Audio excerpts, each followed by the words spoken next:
प्यारे बच्चों, physics 12th class में आपका एक बार फिर से स्वागत है। हम लोग कल बोर्ड में आने वाले कुछ महत्वपूर्ण टॉपिकों पर चर्चा कर रहे थे अपने चैप्टर नंबर 3 की, जिसमें हमने पढ़ा था विद्युत विभव तथा विद्युत क्षेत्र की तीव्रता में संबंध। ठीक है, ध्यान दीजिएगा। मैंने पहले ही लाइन में कह दिया कि निश्चित रूप से आते हैं इस तरह के प्रश्न कि साहब गोलीय कोश के कारण विद्युत विभव, गोलीय चालक के कारण विद्युत विभव या गोलीय अचालक के कारण। अभी जो अपना पिछले 2 साल में जो सिलेबस चेंज हुआ है उसी में जोड़े गए हैं टॉपिक, इसलिए महत्वपूर्ण है, परीक्षा की दृष्टि से महत्वपूर्ण है ये टॉपिक। तो हम लोगों ने विद्युत क्षेत्र की तीव्रता तथा विद्युत विभव के मध्य संबंध पढ़ा क्या हम लोगों ने प्रूव किया था V बराबर माइनस अनंत से R vector E dot dr। ठीक है बेटा, तो ये जो समीकरण है ये हमें विद्युत विभव और विद्युत क्षेत्र की तीव्रता में संबंध बता रहा है। क्लियर? अब मैंने आपसे कहा कि यदि आपको विद्युत क्षेत्र की तीव्रता का मान पता है और आपको किसी बिंदु पर विभव का मान ज्ञात करना है, तो केवल आप इस संबंध में वेक्टर E का मान रख दीजिएगा और ये समाकलन जो उचित सीमा तक है इसको करके ना V का मान आप ज्ञात कर सकते हैं। कोई कर सकता है कि नहीं कर सकता? आसानी से, कोई दिक्कत ही नहीं है। जिस प्रकार से हमने कल किया, क्या किया हमने कल? बिंदु आवेश के कारण विद्युत विभव किया हमने, बिंदु आवेश के कारण विद्युत विभव। अब बिंदु आवेश के कारण विद्युत क्षेत्र की तीव्रता जो चैप्टर नंबर 2 में हम पढ़ के आए, 2 में क्या 1 में भी हम पढ़ के आए। अरे बिंदु आवेश के कारण विद्युत क्षेत्र की तीव्रता चैप्टर नंबर 1 में ही पढ़ के आए, 2 में ही पढ़ के आए। चाहे उसको आप कूलाम के नियम से बात करें तो चैप्टर नंबर 1 में पढ़ के आए, अगर आप उसको गाउस के नियम में बात करें तो चैप्टर नंबर 2 में पढ़ के आए कि नहीं? तो केवल आपने E का मान यहां रख दिया, उचित सीमा तक आपने समाकलन कर दिया और आपके पास V का मान आ गया। तो मैं यही तो आपको जो आपने वीडियो लेक्चर पहला देखा था, पहला इंट्रोडक्शन ऑफ क्लास 12 बुक, जब हमने क्लास 12 बुक की परिचय की हमने बात की थी, तब मैं आपको यही तो समझा रहा था। सबसे बड़ी समस्या तो यही है कि जो टीचर बताता है बच्चा उसको गंभीरता से लेते ही। अगर मैं आपसे कह रहा हूं स्टेप बाय स्टेप अगर आप चले तो आप कहेंगे भौतिक विज्ञान से आसान कोई चीज नहीं है, क्योंकि इसमें कंसेप्ट है और कंसेप्ट अगर पकड़ में आ गए तो आप कैसे देख लो, चाहे कैसे घुमा फिरा के प्रश्न आ जाए, कोई समस्या ही नहीं आनी चाहिए। तो यही तो मैं आपसे कह रहा था कि एक दूसरे से लिंक है अपनी पूरी की पूरी किताब, 1 से लेकर 10 पार्ट। पहली किताब में पहले पार्ट में विद्युत क्षेत्र की तीव्रता पढ़ी, तीसरे में विभव कैसे निकालोगे? विद्युत क्षेत्र की तीव्रता से। अब किसी बच्चे को पहले पार्ट का ज्ञान है नहीं, विद्युत क्षेत्र की तीव्रता पता ही नहीं है क्या होता है, मिस कर गया पहला पार्ट, कैसे निकालेगा विद्युत विभव? संभव ही नहीं है। तो कल हम लोगों ने बिंदु आवेश के कारण किसी बिंदु पर विद्युत विभव निकाला था। अब हम यहां पर आज बात करेंगे जिस प्रकार से आपने चैप्टर नंबर 2 पर बात किया था। चैप्टर नंबर 2 में जो अपना गाउस के नियम का दूसरा अनुप्रयोग था, और किताब की दृष्टि से बात करें तो पहला अनुप्रयोग था, क्योंकि पहला अनुप्रयोग हमने अपनी मर्जी से बना लिया था।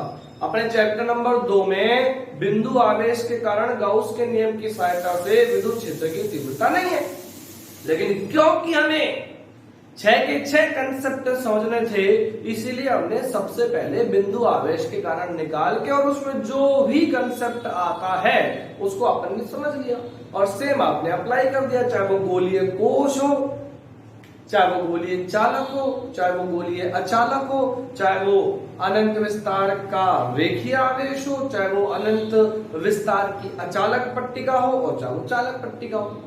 बोलिए स्टेप में कोई दिक्कत आई थी क्या?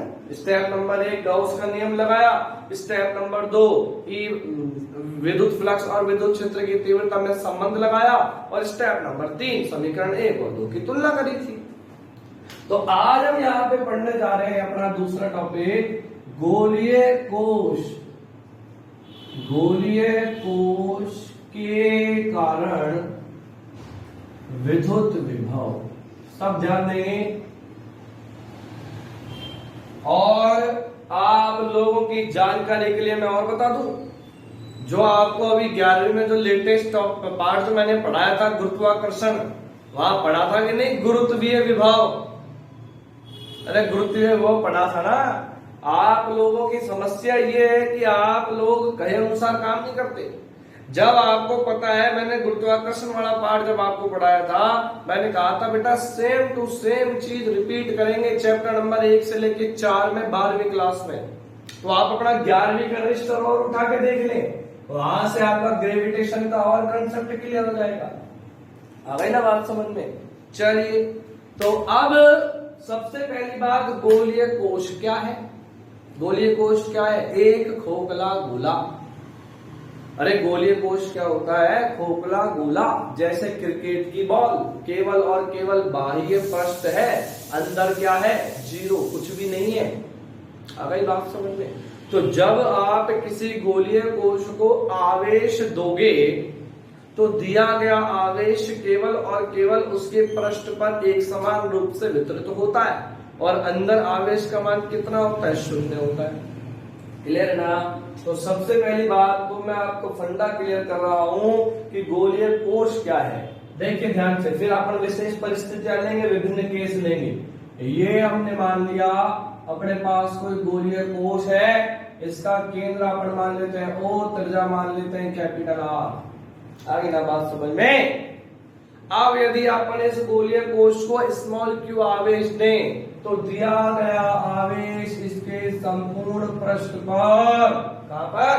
संपूर्ण पृष्ठ पर एक समान रूप से वितरित हो गया, और अंदर आवेश का मान कितना रहेगा? 0 रहेगा। क्लियर है? अब आ जाओ बेटा, चैप्टर नंबर 2 में गाउस के नियम के अनुप्रयोग में विद्युत क्षेत्र की तीव्रता के लिए कौन कौन से बिंदु लिए थे, कौन कौन से केस लिए थे, कौन कौन से स्थिति ली थी?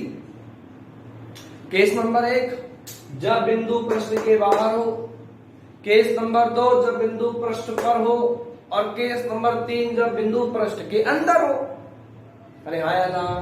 इसके अलावा कोई केस लिया था क्या? नहीं लिया। अंदर आप देख सकते हैं विद्युत क्षेत्र 0 है। तो यहां एक छोटी सी नई बात आपको समझने को मिलेगी, जो आपको गोलीय अचालक में भी रहेगी, जो आपको गोलीय अचालक में भी रहेगी। फिर से कह रहा हूं, 11वीं का रजिस्टर उठा के देख ले, ग्रेविटेशन वाला सेम टू सेम किया है। किसी खोखले पिंड के कारण, ठोस पिंड के कारण, सब किया है बेटा। और चाहे वो डेरिवेशन हो गई हो 2 पेज की लंबी, लेकिन उसमें गलती कहीं भी नहीं हो सकती है। सुन ले ध्यान से, स्टेप बाय स्टेप चलेगा। तो ये अपने पास, चलिए छोड़ते हैं, अब यहाँ पे अपन विद्युत विभव की बात करते हैं, लेकिन इसको समझने के लिए आप 11वीं क्लास की हेल्प ले सकते हैं। गुरुत्वाकर्षण वाला पार्ट उठा लें एक बार, वहां से आपके पास गुरुत्वीय विभव वाला कंसेप्ट भी क्लियर होगा। और ये भी अभी रिसेंटली IIT का जो एग्जाम हुआ है उसमें देखेंगे आप, गुरुत्वाकर्षण से भी मेरे ख्याल से 2% या 1% तो खैर आता ही है हर साल, तो 1 या 2% ग्रेविटेशन वाले चैप्टर से भी आया है 11th क्लास में जो है। तो यहाँ पर आपने, चलो विद्युत विभव की बात करते हैं। तो गोलीय को समझ में आ गया। आ क्या गया? चैप्टर नंबर 2 में खूब विस्तार से पढ़ा है कि ये अपने पास खोखला गोला है, इसका केंद्र अपन ने मान लिया O, त्रिज्या अपन ने मान ली कैपिटल R। इसको जब तू आवेश देगा तो दिया गया आवेश इसके संपूर्ण पृष्ठ पर एक समान रूप से वितरित होगा, और अंदर आवेश का मान कितना हो गया? 0 हो गया। क्लियर है ना? आप आ जाओ बेटा ध्यान से, ध्यान से। केस नंबर 1, जब बिंदु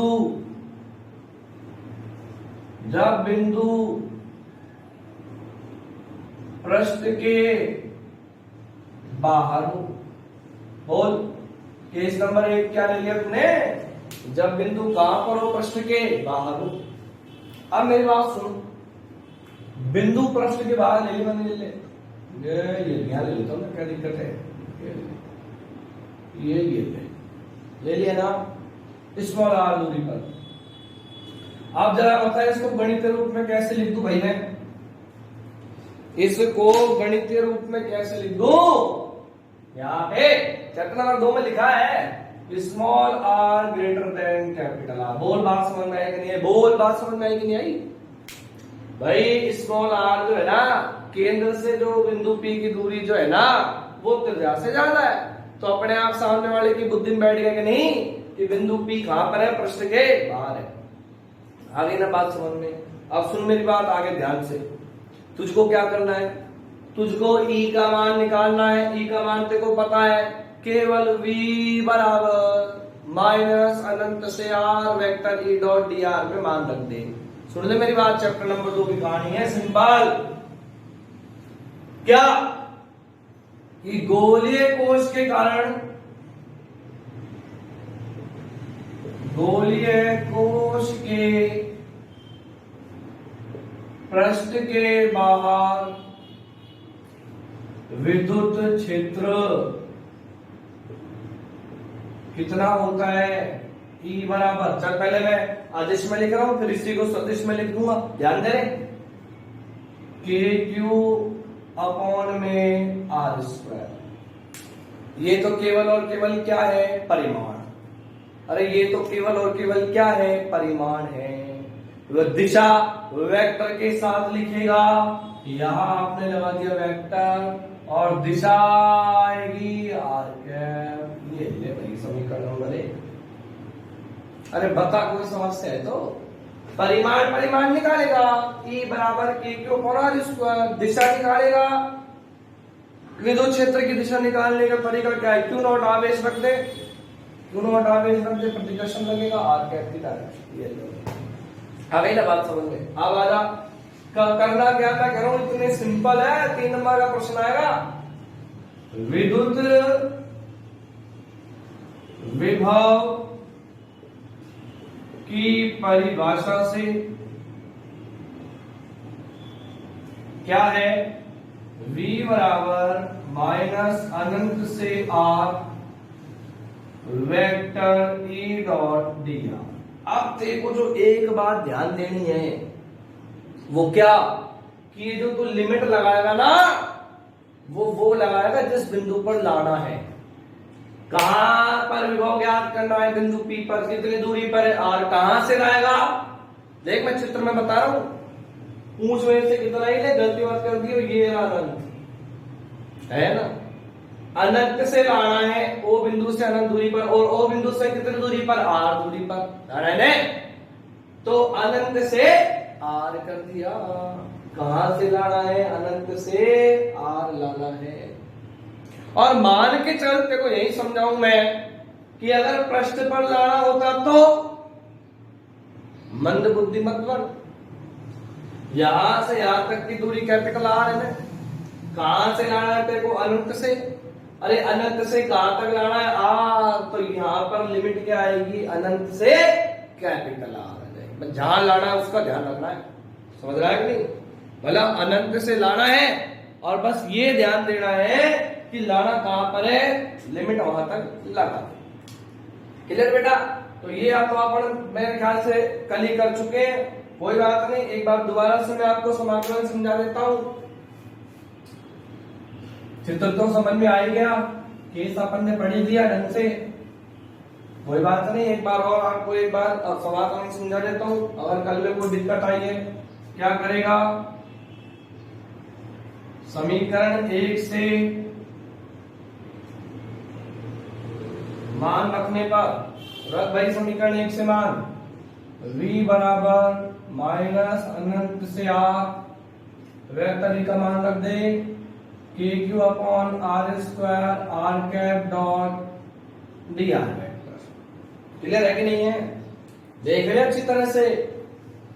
किसी भी लाइन में, किसी भी स्टेप में समस्या है, पूछ लेना बेझिझक। ये पहले बता रहा हूं मैं। चलिए कर बेटा समाकलन, वही अपने पूरे बढ़िया प्रोसेस से समाकलन। सबसे पहले कल भी समझाया था, R cap dot D R vector. बोल, इसको समझने में किसी को कोई समस्या आई थी क्या? वेक्टर ए डॉट बी वाला कंसेप्ट लगा दे, क्या आएगा? आर कैप का परिमाण 1 डी आर कॉस थीटा, दोनों की दिशा समान, अरे आया ना, आर ही तो है, आर अल्प विस्थापन है, आर क्या दिशा हो गई है तो आर गई भाई, तो क्या आएगा केवल और केवल डी आर। वैल्यू रख v बराबर अनंत से r K Q upon R square D R. अब किस नालायक को इस समाकलन को करने में समस्या आई भाई? किसके सापेक्ष समाकलन करना है? r के सापेक्ष, r के अलावा बाकी सब कांस्टेंट समाकलन से बाहर क्या आएगा? v बराबर के क्यू बाहर माइनस लगाई थी अनंत से r 1 upon R square D R. अरे आया ना, आधा भाई 1 अपॉन आर स्क्वायर का मतलब r की पावर -2 और x की पावर n का समाकलन का सूत्र क्या है? पावर में 1 जोड़े अपॉन में पावर, क्या आ गया? कल भी समझाया था, -1 अपॉन r आ गया ना। तो v बराबर माइनस के क्यू, समाकलन होते ही लिमिट है, बड़ा कोष्टक लगाइएगा, -1 अपॉन r अनंत से r। तो दिक्कत यहां कर रहा हूं, इसके बाद माइनस को बाहर ले गए, माइनस और माइनस हो गया प्लस, जिसके सापेक्ष समाकलन किया है लिमिट भी उसी में लगा, उच्च सीमा माइनस निम्न सीमा, r की जगह पहले उच्च सीमा 1 अपॉन r माइनस 1 अपॉन अनंत, 1 अपॉन अनंत हो गया 0, क्या आ गया बेटा?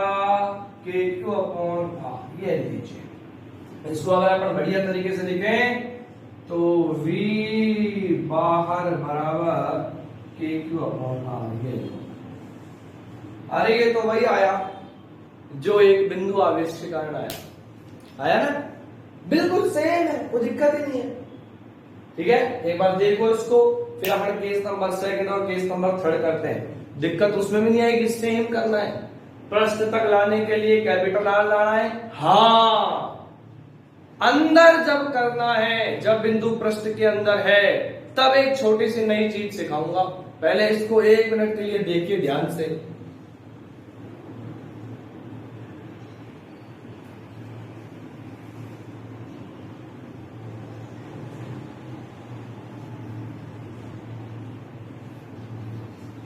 ठीक है, और भी अगर कोई समस्या अगर आती है इसमें तो आप मेरे से पूछ लेंगे। तो बेटा v बाहर बराबर आ गया के क्यू अपॉन में r। ठीक है कि नहीं? चलिए अब हम आ जाते हैं केस नंबर 2 पर। केस नंबर 2 तो सेम टू सेम है, बस केस नंबर 3 में एक छोटी सी चीज बताऊंगा, नहीं तो है ही नहीं आपके लिए। मैं बार बार कह चुका हूं, किसी को भी अगर समस्या आती है तो अपने हाथ से किया गया डेरिवेशन देख लेना। 11वीं क्लास में गुरुत्वाकर्षण वाले पार्ट में खूब कराया, मेरे ख्याल से तुमसे 3 बार कराई गई है वो डेरिवेशन। तो अपना रजिस्टर उठा के तुम्हारे ही हाथों से किए गए कार्य को तुम देख लेना। अब आ जाते हैं बेटा केस नंबर 2। देख पहले चित्र समझा दूं। ये अपन ने मान लिया गोलीय कोश, ये इसका हो गया केंद्र, ये हो गई इसकी त्रिज्या कैपिटल आर। क्लियर है? आवेश देगा, दिया गया आवेश इसके संपूर्ण पृष्ठ पर एक समान रूप से वितरित हो गया। अब अपना केस का कह रहा है, केस नंबर 2 क्या कहता है? केस नंबर 2 कि बिंदु आप कहां लेंगे? पृष्ठ पर। आपने यहां लिख दिया जब बिंदु पृष्ठ पर हो। बोल समझने के लिए क्या लिखेगा ब्रैकेट में? क्या लिखेगा? स्मॉल r बराबर कैपिटल R। अरे यहाँ है ना बिंदु P, तो अगर अपन दूरी निकाले केंद्र से तो स्मॉल r किसके बराबर आएगा? कैपिटल R के आएगा। आ जाएगा ना बेटा? अब एक तरीका तो क्या है कि अपन यहां लिखें भाई पृष्ठ के बाहर v बराबर K Q upon small r, और पृष्ठ के लिए क्या हो गया, स्मॉल आर बराबर कैपिटल आर। सुनना ध्यान से, क्योंकि एक ही तो सूत्र आया है, पृष्ठ के बाहर किसी बिंदु पर निकालना एक ही सूत्र है कि नहीं, के ऊपर आर के अलग अलग सूत्र हैं। और नहीं तो पूरी तरीके से हल करें तो देख बेटा, गलती नहीं करते, थोड़ा सा भी ये ध्यान रखियो बस।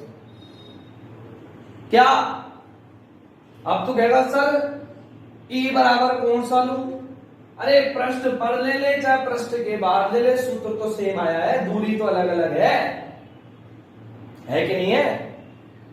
तो सीधा सीधा कर रहा हूं मैं इसको, गोलीय कोश के कारण गोलीय कोश के पृष्ठ के बाहर विद्युत विभव क्या आया भाई, सॉरी विद्युत क्षेत्र की तीव्रता, या सीधा करो तो पृष्ठ के बाहर विद्युत विभव क्या आया, V बराबर के क्यू अपॉन आर आया ना। पृष्ठ के लिए क्या है, पृष्ठ के लिए स्मॉल आर बराबर कैपिटल आर। अरे हो गया कि नहीं हो गया पृष्ठ के लिए। और अब यदि आप पृष्ठ पर निकाले तो केवल समीकरण 1 में मान रख दे, मान रखने पर क्या आ जाएगा, बोल V बराबर के क्यू अपॉन कैपिटल, ये बेटा ये बोल। कोई दिक्कत आएगी है, कोई समस्या आएगी क्या? और अगर मान के चल तू कहे नहीं सर मैं तो पूरे तरीके से करूंगा, कोई बात नहीं बेटा, कोई बात नहीं। पृष्ठ के बाहर विद्युत क्षेत्र की तीव्रता E बराबर K Q upon R square, R क्या है। अगर तू यू कहे नहीं सर मैं तो पृष्ठ पर ही विद्युत क्षेत्र की तीव्रता लूंगा, तो k Q upon capital R square, capital R cap, दिशा तो वही दिखाएगा ना। और फिर V बराबर माइनस अनंत से, अब बोल कहां तक लाएगा, स्मॉल आर तक लाना है क्या ना, कहां तक लाना है, कैपिटल आर तक, capital R vector E dot D.